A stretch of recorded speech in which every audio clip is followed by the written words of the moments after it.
Mutton fat কারি খেতে এতটা test হয়ে থাকে। ভিন্ন রকম একটা রেসিপি নিয়ে হাজির হয়েছি। আজকে আমি রান্না করে দেখাবো মাটন ফ্যাট কারি। অন্যরকমভাবে মাটন ফ্যাট কারি রান্না করব, যেটা খেতে খাসির মাংসের থেকেও বেশি টেস্ট হয়ে থাকবে।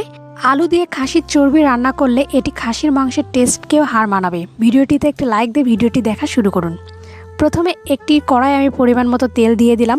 এরপর এখানে আমি দিয়ে দেব আলুতে সামান্য পরিমাণ হলুদ আর সামান্য পরিমাণ লবণ দিয়ে দিলাম। এবার আলুগুলোকে খুব সুন্দর করে ভেজে নিতে হবে। লাল লাল করে আলুগুলোকে ভেজে নেব। এভাবে আলু ভেজে নিলে খাসির চর্বির সাথে রান্না করুন বা মাংসের সাথে রান্না করুন, খেতে ভীষণ ভালো লাগে।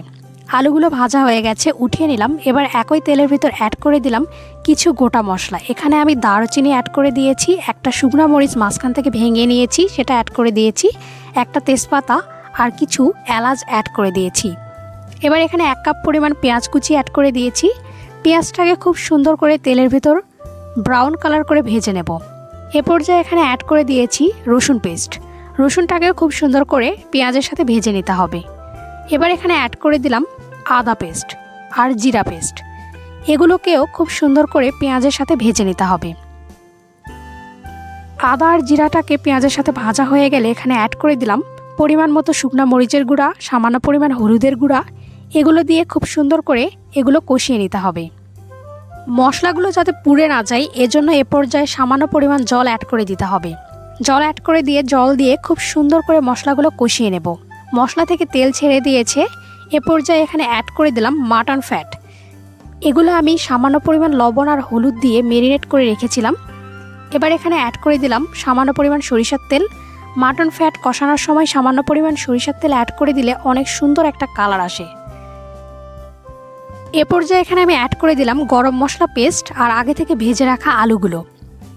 মশলার সাথে খাসির চর্বি কষানোর সময় গরম মশলা পেস্ট অ্যাড করে দেওয়ার চেষ্টা করবেন, এতে করে অনেক সুন্দর একটা ফ্লেভার আসবে আর মশলাগুলো খুব সুন্দর করে খাসির চর্বির সাথে ঢুকে যাবে। আর আলুগুলো দিয়েও মশলাটাকে খুব সুন্দর করে কষিয়ে নিতে হবে, এতে করে আলুগুলো খুব জুসি হয়ে যাবে। এবার ভালোভাবে কষিয়ে নেওয়ার জন্য এখানে সামান্য পরিমাণ জল অ্যাড করে দিলাম আর পরিমাণ মতো লবণ এখানে অ্যাড করে দিয়েছি। এবার এখানে ঢাকা দিয়ে দিব 5 মিনিটের জন্য। 5 মিনিট ঢাকা দিয়ে খুব সুন্দর করে কষিয়ে নিতে হবে। 5 মিনিট পর ঢাকাটা উঠিয়ে নিলাম। খুব সুন্দর করে খাসির চর্বি আর আলুগুলো কষানো হয়ে গেছে। খাসির চর্বিগুলো এ পর্যায়ে সেদ্ধ হয়ে গেছে আর খাসির চর্বি থেকে দেখুন কতটা তেল বেরিয়ে আসছে। সম্পূর্ণভাবে খাসির চর্বি কষানো হয়ে গেছে। এবার তরকারিতে গ্রেভির জন্য কিছুটা এখানে জল অ্যাড করে দিয়েছি। এবার এখানে অ্যাড করে দিলাম সামান্য পরিমাণ চিনি। চিনিটা অ্যাড করার ফলে অনেক সুন্দর একটা টেস্ট আসবে এই রান্নাটার, এজন্য আপনারা চেষ্টা করবেন চিনিটা অ্যাড করে দেওয়ার জন্য। এবার ঢাকাটা আটকে দিলাম। 6 থেকে 7 মিনিট রান্না করে নেওয়ার পর এখানে 3টা কাঁচামরিচ অ্যাড করে দিয়েছি। কাঁচামরিচ দেওয়ার পর এটা আবার ঢাকা দিয়ে 5 মিনিট রান্না করে নিয়েছি। এবার ঢাকাটা উঠিয়ে নিয়েছি। এভাবে আরও 3 মিনিট মতো রান্না করে নিতে হবে। এ পর্যায়ে গ্যাসের ফ্লেমটাকে লো ফ্লেমে রেখে দিতে হবে।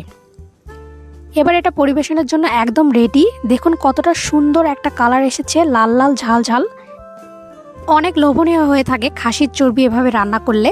আপনারা বাড়িতে অবশ্যই এই প্রসেসে একবারের জন্য হলেও খাসির চর্বি রান্না করবেন। আশা করি আপনাদের কাছেও এটা ভালো লাগবে। ভিডিওটিতে অবশ্যই একটি লাইক দিবেন আর চ্যানেলটি অবশ্যই সাবস্ক্রাইব করবেন। ধন্যবাদ।